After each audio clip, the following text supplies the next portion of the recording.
Welcome to the Vida Spiritual Connection from Vida's Spiritual Learning Center, where you are empowered to create the life you desire.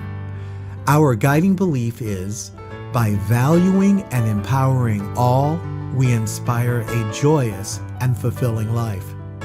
At Vida, we study and practice the teachings of the science of mind and spirit founded by Dr. Ernest Holmes.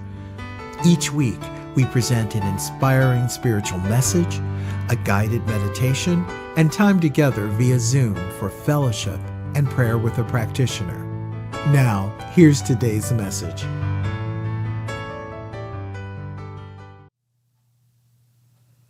Welcome to this week's talk. Our topic today is community. Today's talk is Ode to Joy. And we've been looking at this theme of living everyday wonder. And as I begin to think about community, which has really been the topic for the month, and Ode to Joy, I want to begin to break things down just a little bit so that we're understanding where we're coming from.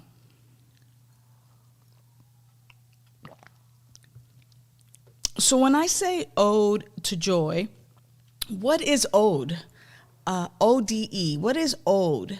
It's older language, right? But what it means is a lyrical poem that's meant to be sung. When I think about a lyrical poem that's meant to be sung, I also bring to mind Ode to Joy, which is the symphony by Beethoven. I think it's number 9. And in that Ode to Joy, Beethoven speaks of sibling love of the world, of joy, of things going in fabulous and spectacular ways. So I wonder, what might we create? What ode to joy might we create and manifest if, in fact, we had such joy in our communities? And so what is community? Well, community is a group of people that come together for a specific reason. They come together to be together, to create, to love, to be in a space together.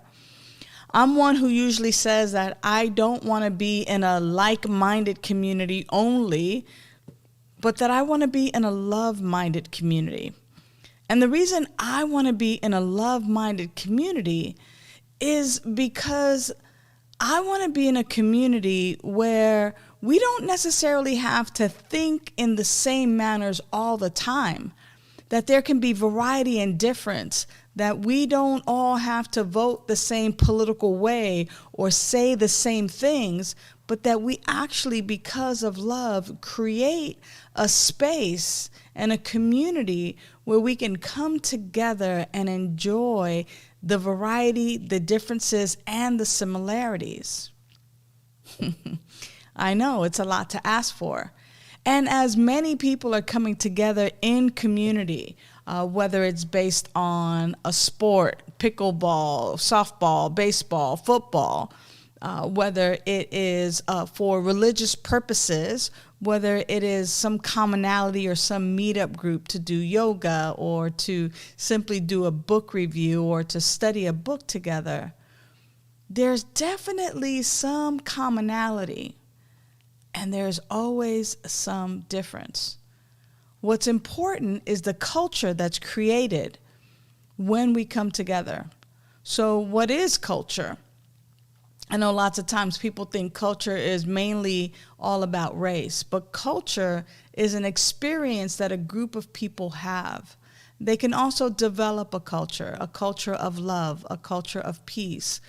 And there are co-cultures within those cultures. So what kind of culture would you have to live in? What kind of community culture would have to be in place in order for you to manifest an ode to joy? A lyrical song, if you will, to speak of the joy that surrounds you. So I know for me, as I take a look at that, it would have to be a community that is and values love. A community that is love, that practices love, that shows love, and a community that values love and variety and difference. And so it's important to be able to develop that love and to actually ask myself and to ask others, can I be in a community where people think differently than I do, or where people feel differently than I do, or where sometimes some of the habits and the behaviors are different, but that what brings us together is love. And what brings us together is recognizing the deep indwelling I am presence in each and every person. Now, usually when I speak, I remind everyone that you are the unique, unrepeatable, magnificent, powerful way that God shows up in human form. And if that were really the truth, and if we actually really believe that for ourselves, what might our lives be like? What might that ode to joy really sound like?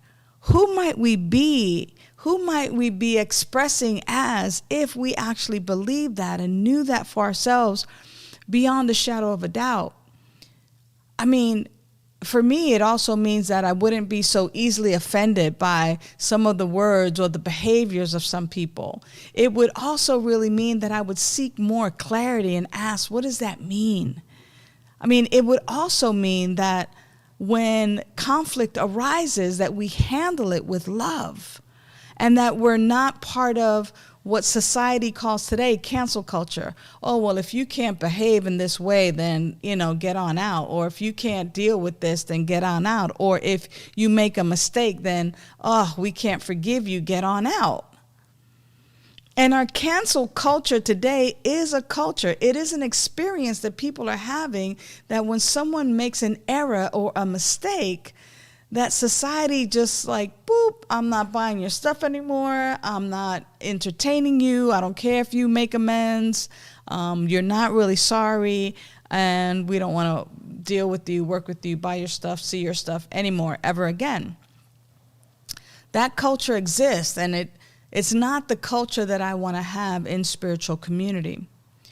And so I ask myself, when can I seek to understand?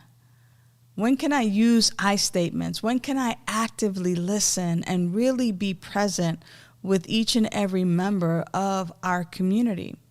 What kind of community are we creating? And what is the culture of that community? I think about a song that is very much like an ode to joy, but it is an ode, and it is a lyrical song that is sung, and sometimes it has its irregularities and things of that nature.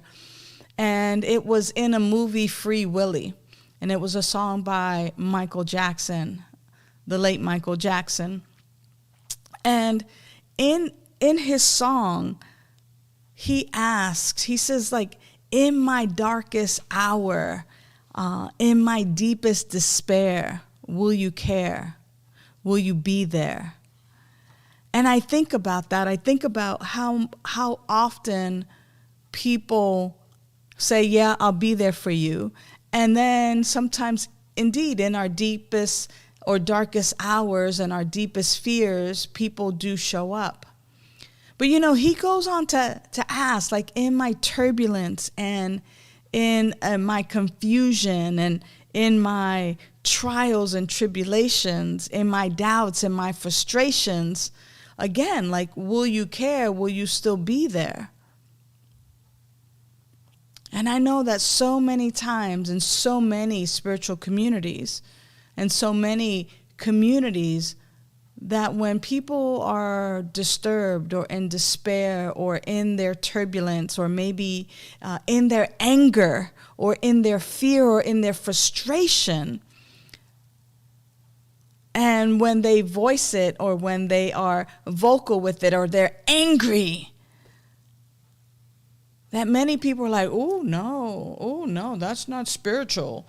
and are ready to dispose of a community member. And I'm wondering if, like Michael Jackson, if in fact we can have space and create a culture that has space for our beloved siblings that have turbulence or despair or frustration, who might be angry because of some injustice, who might be upset because things are just not going right, or they just don't grasp this science of mind philosophy that we're talking about, or they just are still in that place of separation, of doubt, of fear? Or do we just dismiss those people as they don't know, or maybe they have a mental health condition? Is that the culture that we're creating in community? Are they too black for us, or too white for us, or too, political for us? Or are they just not in the know enough? I'm not afraid to ask these questions, because the community that we are constantly creating is a community that practices inclusion. And really a community where inclusion is not even necessary to speak of, that it is just simply our practice, that we recognize the humanity in all, and that we recognize the divine in all. I wonder if we could actually do that. I wonder what prevents us from doing that. I wonder if our quote unquote standards of who we allow in our circles and who we don't prevent us from really being the divine human beings that we are. I wonder if, in fact, we could actually write an ode to joy. I think my ode to joy would be along the lines of, when there's anger and anguish, and when there's pain, that on the other side, because of our togetherness, because we stuck it through with one another, there's joy on the other side. I wonder what communities we find disposable, maybe based on race or socioeconomic class or ability, whether it's a mental health ability or a physical ability, whether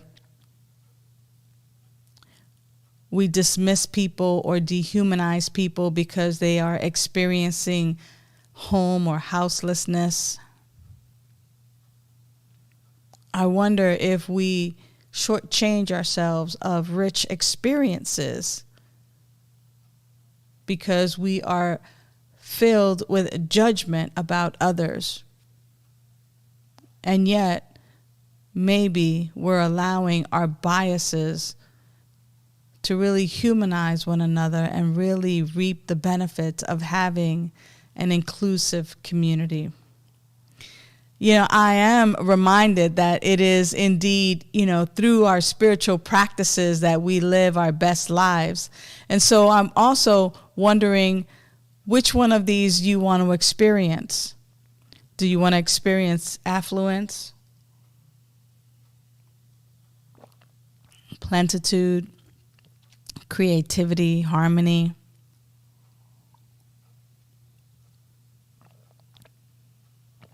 Balance, order, power, beauty, wisdom or intelligence, like well-being, health, joy? Like when we really want to experience these things, we get to be in a mindset that says yes to this kind of thinking and this kind of experience. And yet, our daily spiritual practice doesn't point to our desire to create communities that include creativity and balance and generosity and love and affluence. So we must engage in daily spiritual practices like spiritual reading and study and journal and visioning and meditation and prayer and affirmations. We get to do this in order to realign ourselves with spirit. That if God is these things, then all humanity is the same thing. If that's the truth of God, if that's the truth of spirit of life, then it is the truth for all humanity. And wouldn't it be wonderful to walk each other to this spiritual truth? But when we judge, when we are in the act of separation, we don't have the opportunity to do that fully. So, this week, as we're thinking about community, ask yourself, what am I doing as a practice of inclusion? How is it that I see spirit in, through, and as each and every member of all of the communities that I get to be in?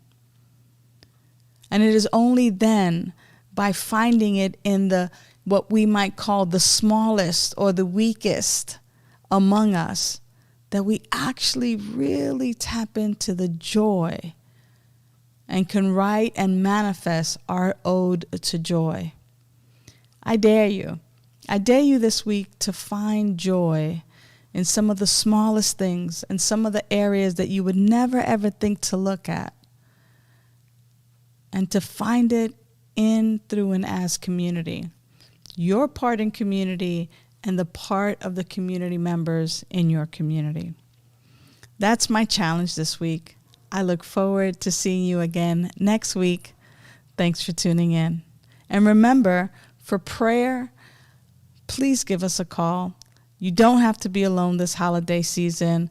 And if you are experiencing any trouble, please remember that you can now dial 988 and you can seek help. We care, and we want to provide all of the support, the loving support necessary. So until next week, know that you are loved. Bye for now. Did you know that giving is a spiritual practice that keeps you in the abundant flow of life? If today's message inspires you, consider supporting Vida Spiritual Learning Center. Know that your financial contributions support this show, our learning center, and the Science of Mind philosophy. Thank you. Now it's time for the meditation.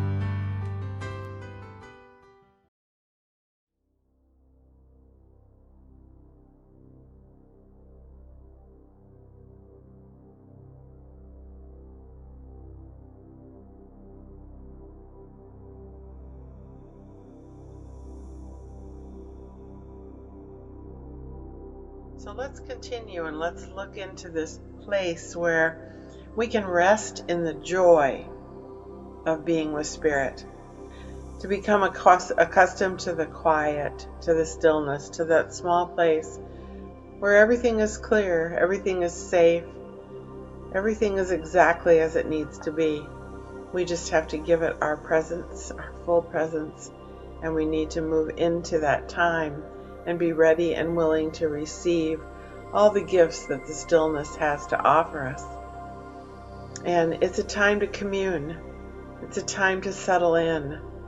And you don't mind the time. You don't have to worry about that. Just let me guide you every 45 seconds or so into a new piece of understanding what it's like to breathe in and breathe out all that you need and all that is you, and to breathe in the softness and the clarity of what a meditation can be like. And it can be soft gaze, it can be open eyes, it can be closed eyes, it can be however you feel comfortable and safe in allowing Spirit to be with you in a different way, in a new way for a few moments. So let me guide you in and I will welcome you out. So breathing in slowly, however you choose to find that stillness, I want you to know this. The breath of God is breathing you. You're breathing in the breath of God. You know that all is well in the stillness. That breath of God is breathing you. You're breathing in the breath of God. You know that all is well in the stillness.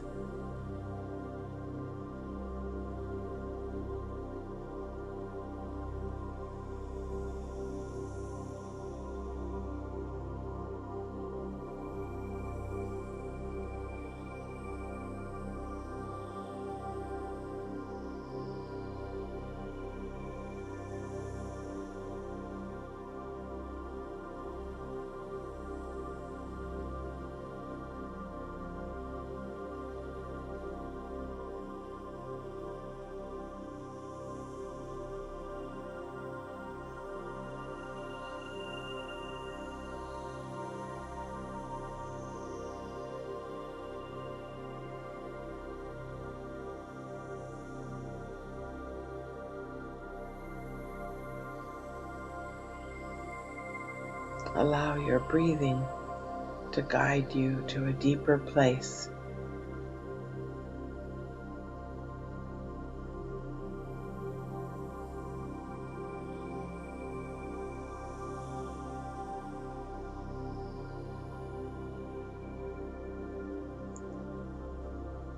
The love of God is breathing you.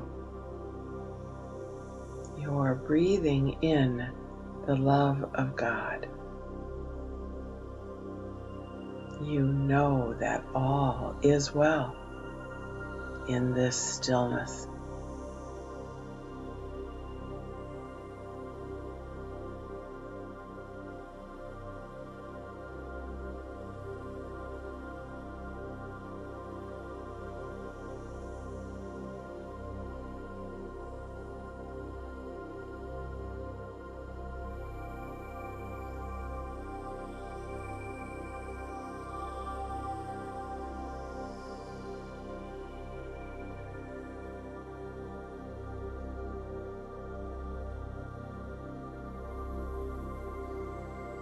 Softly and gently breathing in the love.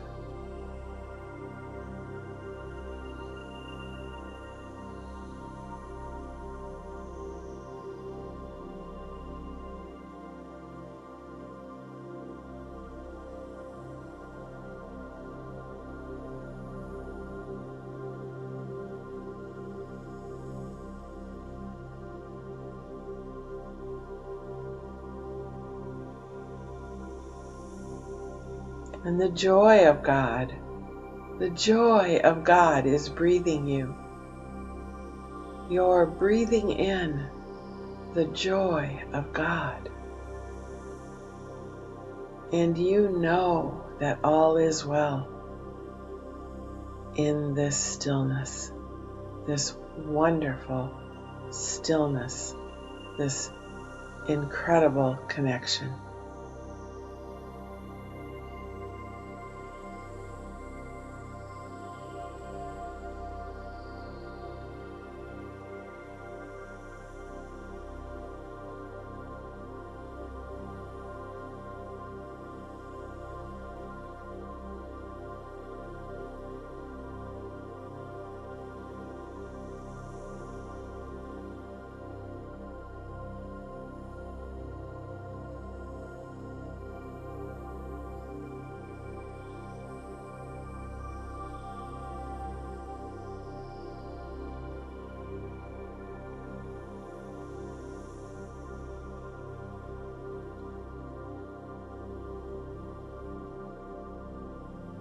And what a gift it is to know that by simply breathing in and breathing out, the breath of God, the love of God, the joy of God brings peace to every part of you and lets you know completely that all is well. And now, ever so gently, let's begin to collect the blessings that were revealed during this time. Slowly return yourself to your surroundings and your renewed self, right here in the present moment.